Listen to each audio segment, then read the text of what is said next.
hukum Tuhan dan berasa besar diri. Memang wanita ditakdirkan oleh Allah.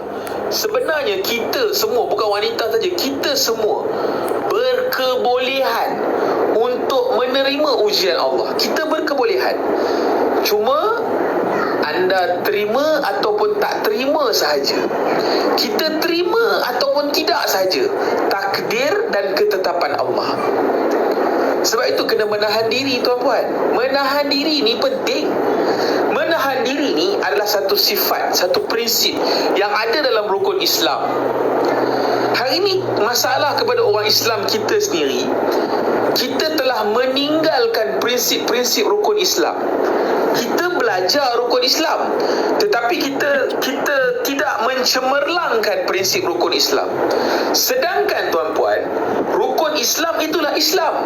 Meninggalkan rukun Islam, meninggalkan Islam. Hari ini kita faham yang dunia itu kita nak usaha. Daripada gaji 1,000 naik 2,000, daripada gaji 2,000 naik 3,000, 4,000, 10,000, 80,000, 90,000, 100,000, berjuta-juta lemon. Kita faham yang dunia ini kita perlu usahakan untuk meningkatkan keupayaannya, ataupun dia punya penambahan rezeki kita nak usahakan. Tetapi berapa ramai daripada kita yang mengusahakan kebolehupayaan Islam yang ada dalam diri kita? Bagaimana untuk kita meningkatkan? Bagaimana untuk kita mencemerlangkan? Kita tahu yang masa kita belajar di sekolah, kita nak result yang cemerlang. Tetapi kenapa untuk agama kita tak nak cemerlangkan agama kita? Kita tak nak cemerlangkan Islam dalam diri kita. Kita tak nak cemerlangkan rukun Islam yang sepatutnya menjadi prinsip kepada orang Islam. Kita tak nak cemerlangkan. Orang Islam sepatutnya kita semua mencemerlangkan rukun Islam. Dan saya nak bagi tahu dengan tuan-puan, rukun Islam yang pertama sekali adalah prinsip. Yang pertama sekali adalah syahadah. Asyhadu an la ilaha illallah wa asyhadu anna Muhammadar Rasulullah. Kita meyakini bahawa tidak ada Tuhan melainkan Allah dan Rasul Nabi Muhammad SAW sebagai pesuruh Allah. Kita yakin. Tetapi apakah prinsip daripada syahadah? Prinsip daripada syahadah adalah penerimaan. Kita terima bahawasanya hanya Allah yang berkuasa, bahawasanya Allah sahajalah yang mempunyai kuasa mutlak, dan kita kena taat, terima segala-gala daripada apa keilmuan Allah, ilmu Allah. Masalahnya kita hari ini, kita duduk dalam satu fasa yang berlawanan dengan prinsip penerimaan. Apa lawan kepada prinsip penerimaan? Iaitulah namanya prinsip penolakan. Tarkus syahadah. Kita menolak, kita enggan. Tuan-puan, Allah Ta'ala beritahu dalam Quran, wa ma khalaqtul jinna wal ins illa liya'budun. Tidak aku ciptakan manusia dan jin melainkan untuk beribadat kepada Allah. Allah ciptakan manusia dan jin tak lain dan tidak bukan tujuan dia untuk beribadat kepada Allah. Ibadat kepada Allah ni tuan-puan adalah bermakna kita glorify Allah, membesarkan Allah. Tujuan ibadat itu, ritual ibadat, prinsip ibadat adalah untuk glorify Allah, untuk membesarkan Allah. Orang berzikir membesarkan Allah, orang berpuasa membesarkan Allah, orang bersolat membesarkan Allah. Segala-gala ibadat membesarkan Allah. Sama juga bila orang pergi kerja, dikatakannya adalah sebagai ibadat. Ya, kerja selagi mana kerja anda membesarkan Allah, glorified Allah, kerja anda adalah ibadat. Tetapi kalau kerja anda tidak menjadikan anda orang yang membesarkan Allah, kerja anda dah tak jadi ibadat dah. Kerja anda dah tak jadi ibadat. Contohnya, orang yang bekerja di bank. Orang yang bekerja di bank yang menjadi penggalak-penggalak riba, penjilat-penjilat riba. Kerja anda bukan ibadat. Kerja anda adalah haram. Anda isytihar perang dengan Allah. Anda tak buat ibadat. Anda tak melakukan ibadat. Begitu juga kepada yang menjual takaful, yang menjual insurans. Anda berjudi. Anda melakukan perkara yang haram di sisi Allah. Itu bukan ibadat. Jadi, selagi ada peluang, bertaubatlah. Saya ajak kepada tuan-puan untuk bertaubat kepada Allah. Saya ajak tuan-puan untuk bertaubat kepada Allah.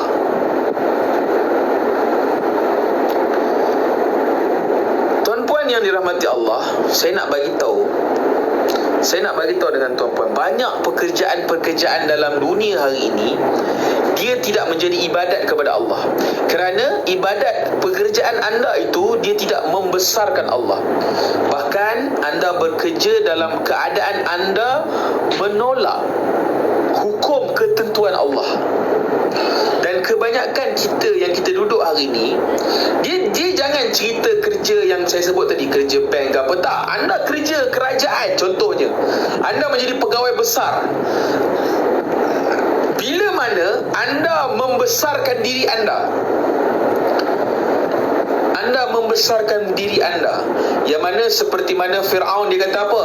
Ana rabbukumul a'la. Ana rabbukumul a'la. Akulah Tuhan yang maha tinggi. Kan? Jadi sifat ni tuan-puan, dia adalah satu sifat yang membesarkan diri. Dia tidak boleh dalam satu keadaan, satu kita besarkan Allah, satu kita besarkan diri. Tak boleh. Dia hanya akan jadi satu saja. Sama ada kita besarkan diri atau kita besarkan Allah. Bila mana kita besarkan diri, ini yang Allah Ta'ala bagi tahu tuan-puan. Allah Ta'ala bagi tahu apa? Ara'aita man ittakhadha ilahahu hawa. Dan mereka menjadikan hawa nafsu mereka sebagai Tuhan. Dalam makna kata lain, bila anda membesarkan diri anda, bila anda mengangkat diri anda mengangkat hawa nafsu. Anda mengangkat hawa nafsu. Bila anda mengangkat hawa nafsu, anda mengangkat Tuhan lain selain daripada Allah. Inilah yang menjadi masalah kepada orang Islam hari ini. Kita telah meninggalkan prinsip syahadah, prinsip penerimaan, dengan kita menjadikan prinsip penafian itu sebagai prinsip kehidupan sebagai kepada orang Islam. Ini yang menjadi masalah tuan-puan. Ini yang menjadi masalah. Prinsip yang kedua adalah prinsip solat.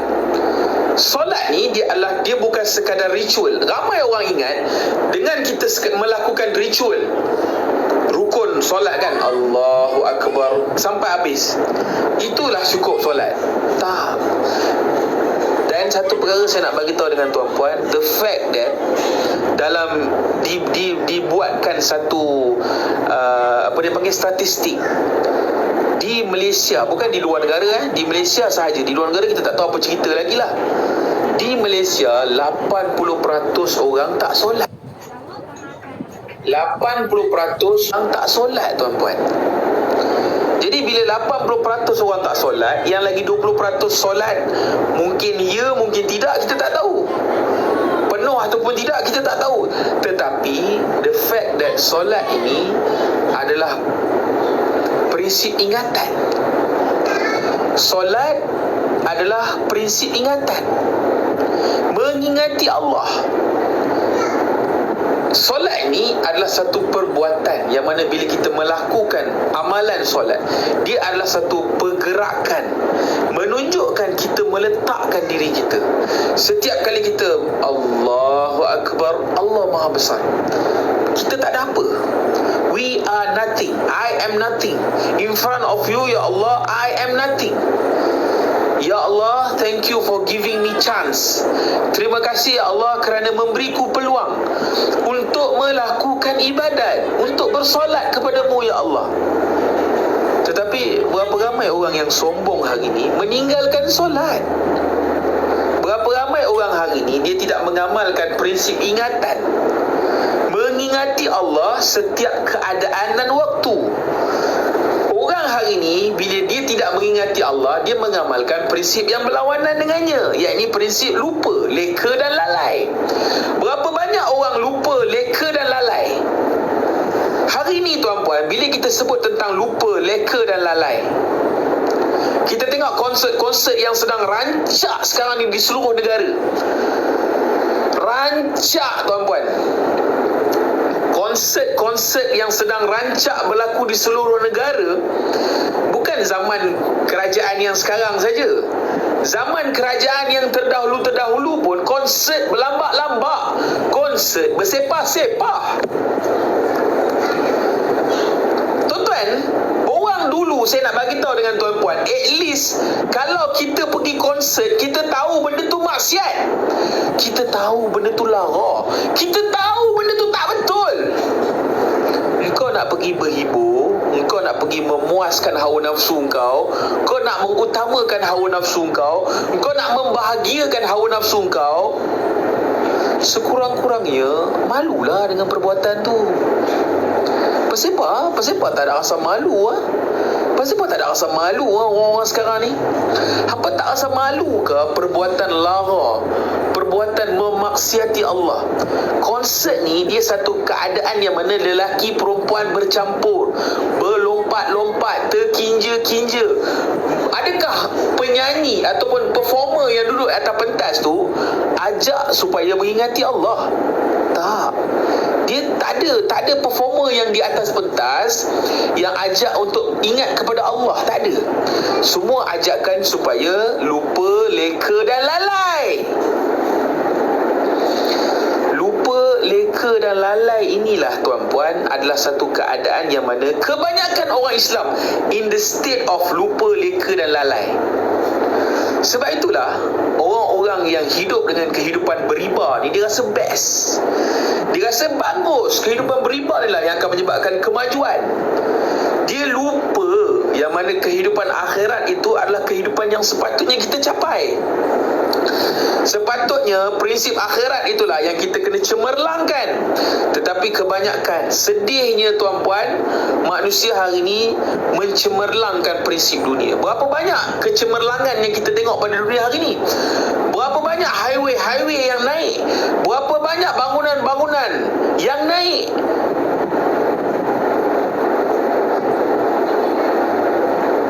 Tuan-puan, ini keadaan realiti yang berlaku.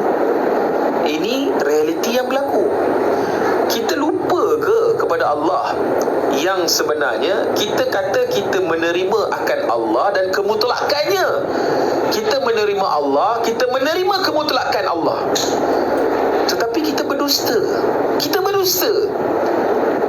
Kita hakikatnya kita lupa, leka dan lalai. Ritual solat pun orang dah ramai tinggal sekarang ni. Prinsip solat lebih lama dah orang dah tinggal. Kerana setiap masa kita lupa pada Allah.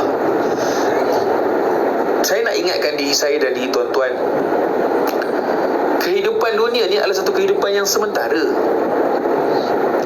Pasal apa kita nak berteruk-teruk untuk memajukan dunia, sedangkan kita sedang kita akan mati.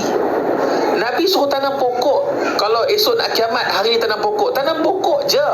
Nabi tak suruh hang buat bangunan besar-besar. Nabi tak suruh hang buat highway bertingkat-tingkat.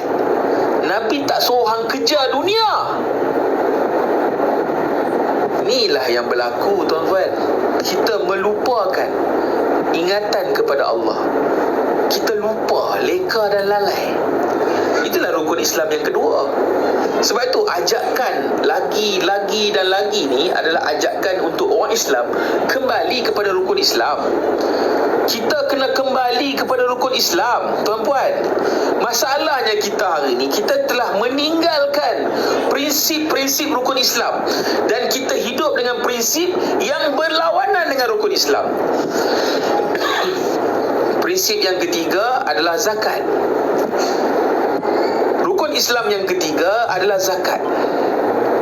Zakat adalah satu ibadat Apakah prinsip zakat? Prinsip zakat, prinsip memberi. Prinsip zakat adalah prinsip memberi. Hari ni orang Islam, terutamanya kita sebut pasal orang Islam, kita cakap kita orang Islam, tapi berapa ramai di antara kita yang mencemerlangkan memberi? Berapa ramai daripada orang Islam kita mencemerlangkan memberi? Kita suka, kita bawa perangai Yahud Nasara sebab kita belajar di sekolah. Kita belajar di sekolah, kita belajar di universiti, segala perangai dan sifat Yahud dan Nasara. Jadi kita nak bawa prinsip mereka dalam kehidupan. Iaitu prinsip yang mana memberi ni, hari ni orang dah tak memberi. Orang sayang untuk memberi. Tuan-puan. Okey? Orang sayang untuk memberi.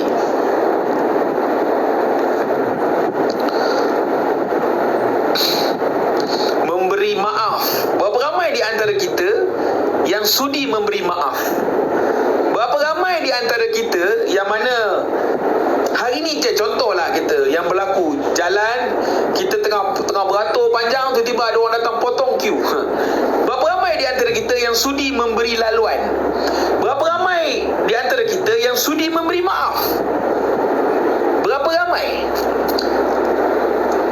Sedangkan kan Allah cerita dalam Quran tentang sahabat-sahabat. Allah puji sahabat-sahabat Nabi. Wa yu'thiruna anfusihim walau kana bihim qasasah. Mereka memberi lebih daripada kemampuan mereka. Walaupun mereka, kata ulama, qasasah ni adalah hancur. Mereka hancur, tuan-tuan. Mereka mengutamakan saudara mereka lebih daripada mereka mengutamakan diri mereka sendiri. Betapa mulia, betapa hebatnya sahabat-sahabat. Inilah orang-orang yang kita nak jadikan contoh. Inilah orang yang kita nak jadikan inspirasi. Bukan menjadikan pelakon-pelakon, pemain bola, penyanyi sebagai inspirasi, ataupun business person. Mereka semua bukan inspirasi, kerana mereka semua ajak kepada mengutamakan dunia. Allahumma salli ala Sayyidina Muhammad wa ala ali Sayyidina Muhammad. Kejap tuan, saya nak kena getan dah kejap.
salli ala Sayyidina Muhammad wa ala Sayyidina Muhammad. Prinsip memberi ni tuan-puan, saya yang sedang berkata-kata tentang prinsip memberi, rukun iman, rukun Islam yang sekarang kita tengah bincangkan ni, saya nak bagi tahu dengan tuan-puan, hakikatnya mulut saya lah yang paling dekat dengan telinga saya yang berhajat. Jadi prinsip memberi tadi tuan-puan, zakat. Hari ni kita tak payah cerita dalam hal zakat. Maksudnya kata kita hari ni, kita berada dalam satu keadaan, orang hari ni dah tak nak berzakat tuan-puan. Pasal apa orang tak mau berzakat? Kita berada dalam satu keadaan ekonomi riba. Ekonomi riba inilah antara punca kenapa orang susah untuk berzakat. Sebab bila kita cerita bab ekonomi riba, dia terkait dengan cukai. Zaman sekarang ni, anda buat duit lebih, kebanyakan duit anda akan dicukai. Walaupun anda gunakan sebahagian daripada dana yang anda ada untuk membayar zakat, tetapi tetap anda tak akan boleh lepas daripada cukai. Jadi orang Islam ni dia kena double. Cukai pun dia kena, zakat pun dia kena. Kan? Ini yang berlaku tuan-puan. Ini yang berlaku. Kita berada dalam ekonomi riba ni tuan-puan, menyebabkan orang jadi sukar untuk berzakat. Orang dah beri zakat, yang menjadi pemegang amanah, yang berada di pusat-pusat zakat, apa yang mereka buat? Adakah orang Islam semakin ramai yang makmur? Anda fikirlah sendiri, berapa banyak gelandangan-gelandangan yang semakin ramai. Semakin ramai tuan-puan. Ini keadaan realiti.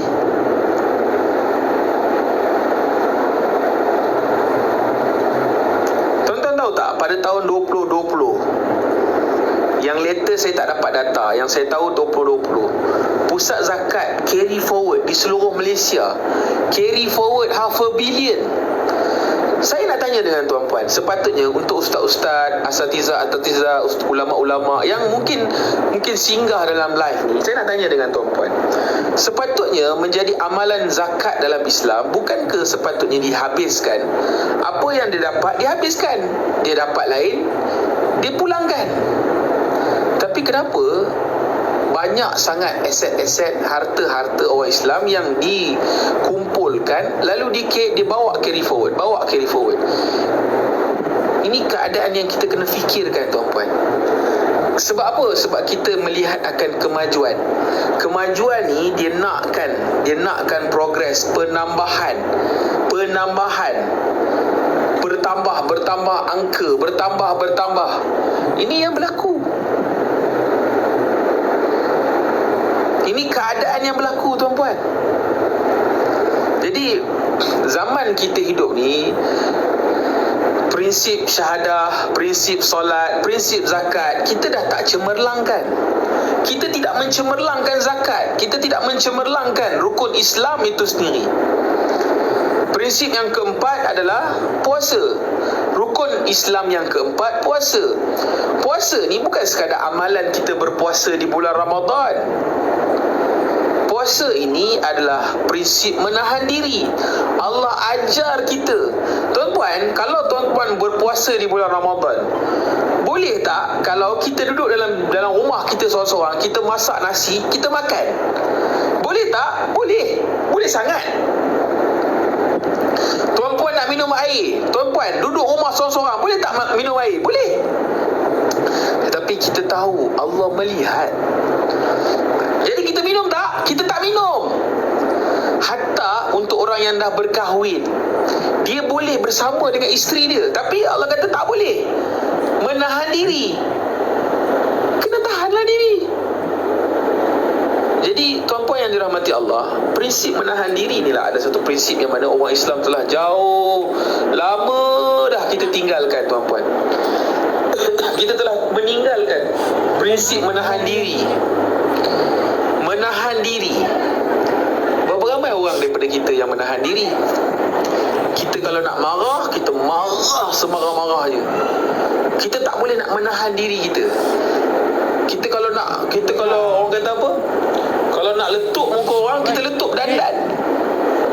Sedangkan sahabat dalam medan peperangan, masa nak tebas kepala musuh, bila musuh ludah kepala, muka, kan, Sayyidina Ali masa tu nak ludah, dia nak tebas dah kepala musuh, dia kena ludah. Lalu apa dia buat? Dia back off daripada menebas kepala.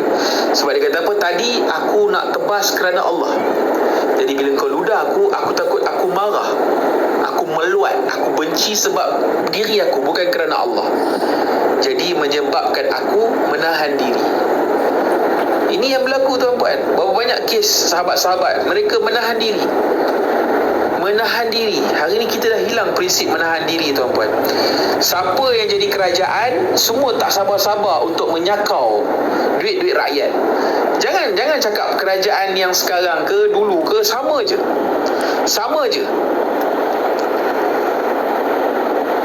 Kerajaan ni sepatutnya dia adalah khadim. Amir ni dia sepatutnya khadim kepada rakyat. Tetapi adakah berlaku sekarang ni Amir, adakah ketua kerajaan menjadi khadim kepada rakyat? Tidak. Mereka tidak menjadi khadim kepada rakyat. Bahkan siapa yang naik di atas, mereka melihat ini sebagai ghanimah. Ya, aku dah tunggu lama dah peluang ni. Inilah masa aku untuk aku saut. Inilah masa aku untuk aku saut, untuk aku sakau. Ini keadaan yang berlaku, tuan-puan. Pemimpin-pemimpin, daripada yang sebesar-besar pemimpin sampai sekecil-kecil pemimpin. Sekecil-kecil rakyat. Semuanya kita berada dalam satu environment, satu sistem yang mana kita tidak dilatih untuk menahan diri. Dalam hal kemajuan, sepatutnya kemajuan ini kita boleh achieve. Tetapi kalaulah sehinggakan kemajuan itu menyebabkan kita terpaksa menggadai prinsip mengambil riba, kita tak boleh ambil kemajuan tu. Hari ini demi kemajuan, berapa banyak agama telah diubah? Demi kemajuan, berapa banyak perkara agama telah diubah? Sebelum ni, zaman Nabi tak pernah wujud perbankan Islam. Kenapa zaman kita wujud perbankan Islam? Pasal apa wujud? Demi untuk accommodate kemajuan. Demi untuk accommodate, demi berkompromi. Demi untuk accommodate kepada kemajuan, kita berkompromi. Kita sudi mengubah agama. Tuan-puan. Ini keadaan yang berlaku. Kita sudi mengubah agama. Dan berapa banyak orang yang mengubah agama sekarang ni? Ulama-ulama yang merasakan diri mereka sebagai Tuhan, mereka mengubah agama. Agama ni diubah. Yang halal jadi haram, yang haram jadi halal. Tuan-puan, ini keadaan dia. Ini realiti dia. Kita tak menahan diri. Keadaan hari ni kita tidak menahan diri. Sepatutnya kemajuan ni, dia yang sebenarnya kalau kita tengok daripada sejarah-sejarah yang lalu,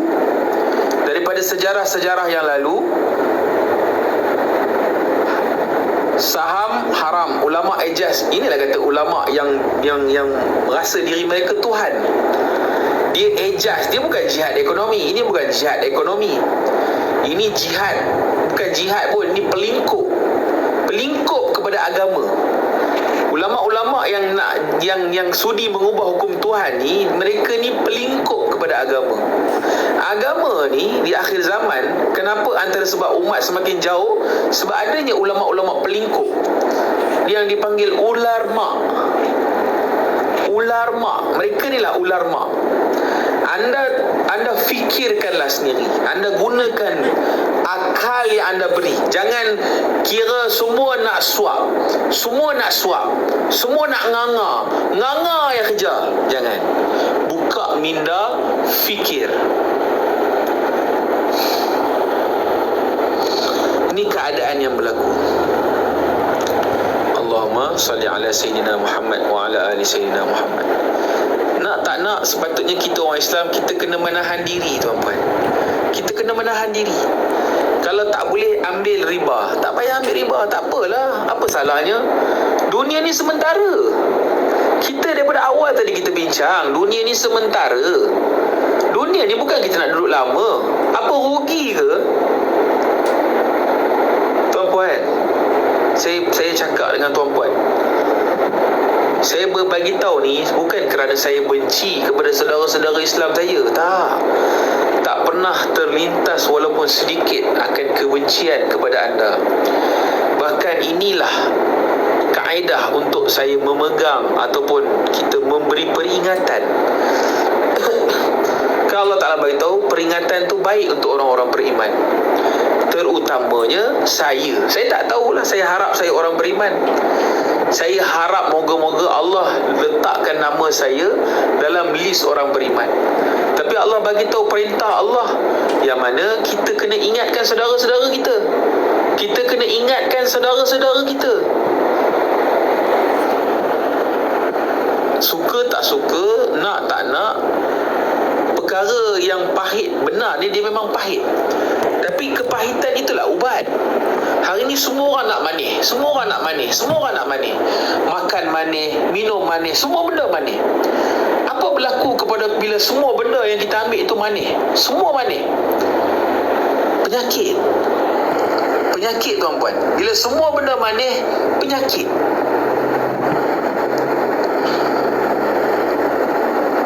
Sebab itu kita kena faham kehidupan ni, dia kena ada, kita kena bagi tahu benda yang betul. Bagi tahu benda betul ni orang tak suka kat kita, tak apalah. Hampa tak suka kat aku pun apa, nak aku nak kata apa? Kan? Aku tak peduli hampa suka ke tak suka kat aku tak peduli. Yang aku kira Allah suruh buat peringatan, aku bagi tahu peringatan. Neraka Allah tu real. Neraka Allah itu real. Azab Allah itu real. Tuan-puan, azab Allah, neraka Allah bukan petunjuk kepada Allah itu kejam. Allah itu sebenarnya Ar-Rahman, Ar-Rahim. Kerahiman Allah, kerahmatan Allah adalah bila mana kita sudi menjadi hamba Allah. Engkau yang tinggalkan rukun Islam, engkau yang tinggalkan mencemerlangkan rukun Islam, engkau yang tinggalkan. Yet bila engkau tinggalkan apa yang Allah suruh kau buat, apa yang Allah nak kau buat, engkau tinggalkan. Dan kau kata Allah kejam. No, engkau yang kejam. Engkau yang zalim kepada diri kau sendiri. Allah tak kejam, Allah baik. Allah nak kita sabar, menahan diri. Dunia ni tempat untuk sabar. Apa susah sangat ke untuk sabar? Ya, tak dinafikan memang susah, tetapi susah yang berbaloi. Tapi berapa ramai orang sudi susah untuk agama? Berapa ramai orang sudi bersusah payah untuk agama? Orang tak sudi. Orang tak sudi pakai kereta buruk pergi kerja. Orang tak sudi tak ada kereta beli motor. Orang tak sudi. Orang tak pakai basikal pergi kerja. Orang tak sudi tuan-puan. Orang tak sudi. Orang akan merasionalkan pengambilan riba yang dia buat. Dia kata Islamic banking ada. Ulama-ulama dah kata dah Islamic banking alright. Engkau nak ambil pendapat ulama yang sudi mengubah hukum Tuhan. Engkau tak nak menahan diri. Engkau nak ambil riba juga. Aku bagi tahu kau, dunia ni adalah tempat untuk menahan diri. Dan kau tak nak tahan diri, aku tak boleh kata apa. Aku tak ada kuasa bro. Aku tak ada kuasa. Sis, aku tak ada kuasa. Aku tak ada kuasa untuk menentukan kau boleh buat, kau tak boleh buat. Aku tak ada kuasa. Cuma sebagai kasih sayang kepada orang Islam, aku ingatkan, kasih sayang ni tuan-puan bukan semesti kita cakap belok, lembut, baik, murni, adabi, tom yam. Tak ada. Hikmah dalam berkata-kata ini ada kala dia perlu penekanan, dia perlu emphasizing. Dia tidak semestinya kita cakap lembut. Cakap lembut ni berapa banyak orang-orang yang cakap lembut, tapi kehidupan macam setan. Ramai.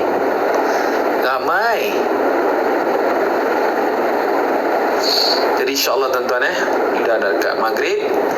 Jadi saya kira Alhamdulillah, syukur kita pada Allah. Kan, syukur kita pada Allah, kita dapat berbincang dan berbahas akan perkara ni. Jadi tuan-puan, untuk dapat maklumat lebih lanjut, saya nak bagi tahu dengan tuan-puan, mana-mana yang nak tahu lebih, kadang-kadang saya akan kongsikan. Kadang-kadang saya tak sempat, tapi kebiasaannya saya akan kongsikan dalam grup untuk info lebih lanjut tentang ekonomi riba, tentang permasalahan umat. Jadi saya akan kongsikan. Tuan-tuan yang berminat untuk bersama, boleh pergi ke bio TikTok saya dan join insya-Allah. Okey, saya bagi untuk kita sama-sama join, hadir untuk kita, orang kata apa, dapat info. Sebab kadang-kadang saya tak sempat untuk buat live. Ni macam ni pun ada sempat masa lebih kurang 1 jam saya buat live. Tak ada lah. Jadi kalau untuk dapat info lebih dan sebagainya, yang berminat dan berhajat boleh pergi ke bio TikTok saya tu kan, klik, kemudian bawah tu ada link group, klik link group tu insya-Allah. Right? Siapa yang belum join, saya jemput untuk join insya-Allah. Sama-sama kita berada dalam grup. Grup itu adalah grup Wakalah Dirham. Saya selain daripada kita bercakap tentang benda ni, persiapan akhir zaman kita juga sangat penting. Kan? Yang mana kita semua maklum wang fiat ini ada problem, especially digital punya duit. Digital punya duit ni lagilah. Berapa banyak orang habis duit dalam digital, berapa banyak orang kehilangan duit dalam digital punya aset. Jadi kena berhati-hati. Nak tak nak, suka tak suka, carilah real money, real asset, tuan-tuan. Jadi saya tangguh dulu insya-Allah nah. Apa yang baik itu daripada Allah, yang buruk itu atas kelemahan diri saya. Kita tangguh dengan tasbih kifarah. Subhanallah wa bihamdihi, subhanakallahumma wa bihamdika, asyhadu an la ilaha illa anta, astaghfiruka wa atubu ilaik. Bismillahirrahmanirrahim. Wal 'asri innal insana lafi khusr illa alladhina amanu wa 'amilus solihati wa tawassaw bil haqq wa tawassaw bis sabr. Wallahu a'lam bis shawab. Insya-Allah tuan, jangan lupa join insya-Allah.